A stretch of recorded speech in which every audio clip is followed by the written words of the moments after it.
Welcome to the Explainer. So let's talk about fear.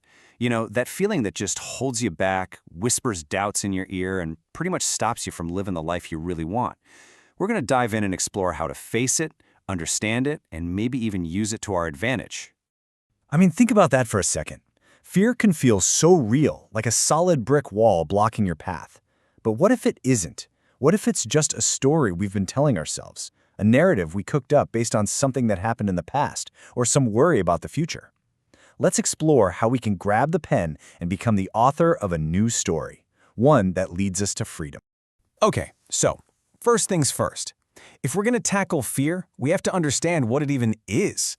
What exactly is this emotion, and why does it have such an incredible grip on us?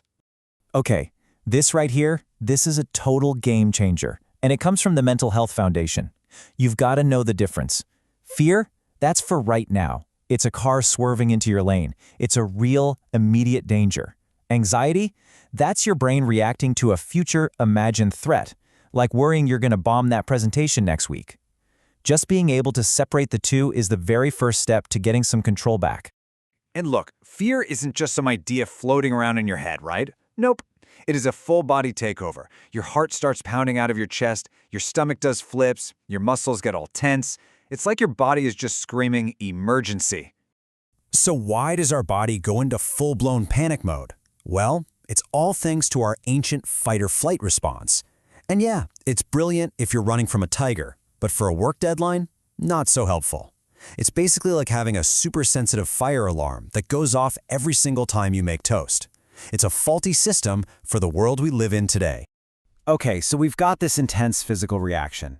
But how does that turn into the mental prison that so many of us feel trapped in? Let's dig into how fear gets a grip on our minds. Wow, this quote it nails it, doesn't it? Fear builds an invisible prison. You can't see the bars, but you can feel them. It's that constant loop of what if and I can't that quietly decides what we do and, probably more importantly, what we don't do. So how do we break out of this prison? Well, it all starts with listening. But you have to listen to the right voice. The voice of fear? Oh, it's easy to hear. It's loud, it's panicky, it's yelling, danger. But if you listen closely, there's another voice. It's quieter. It's your intuition. It's that steady whisper that says, yeah, but what if you fly? Learning to tune out the shouting and hear that whisper, that's the first step to freedom. All right, so this is a really big deal. This is a major shift in thinking. The goal isn't to be fearless. Come on, that's impossible, right? The real goal is to change your relationship with fear.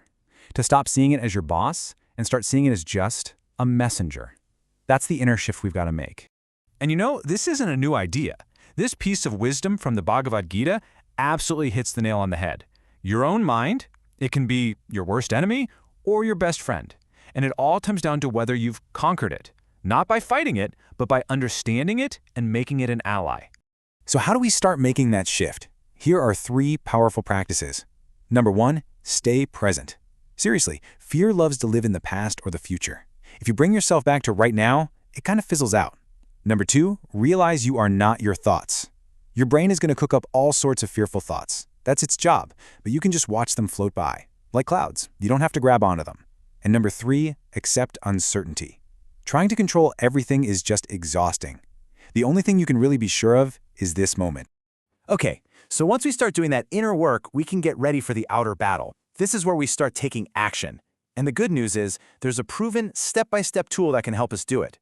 This technique comes from Anxiety Canada, and it's a powerful one. It's called exposure. And the idea behind it is actually super simple. To get over a fear, you have to face it. But, and this is key, not all at once. You do it a little bit at a time, over and over, until your brain basically gets bored and goes, oh, wait a minute. This actually isn't that scary. And the tool we use for this is called the fear ladder. Let me walk you through the 6 steps. First, you just list out all the situations that trigger your fear. Then, you arrange them on a ladder, from the easiest little step to the scariest big one. You start at the bottom, the absolute lowest rung. And here's the most important part. You stay in that situation until your anxiety starts to come down on its own. That's how you retrain your brain. Then you just practice, practice, practice. And don't forget this part, you reward yourself for being brave. You gotta celebrate those wins. Let's make this concrete. Say you have a fear of public speaking. You're not going to start by signing up for a TED Talk, right? No way. Your ladder may start with something that's just a 2 out of 10 on the scary scale, like just saying hi to a coworker. Then, once you've got that down, you climb to the next rung. Maybe you ask a question in a small meeting. Then you speak for 1 minute. See how it works?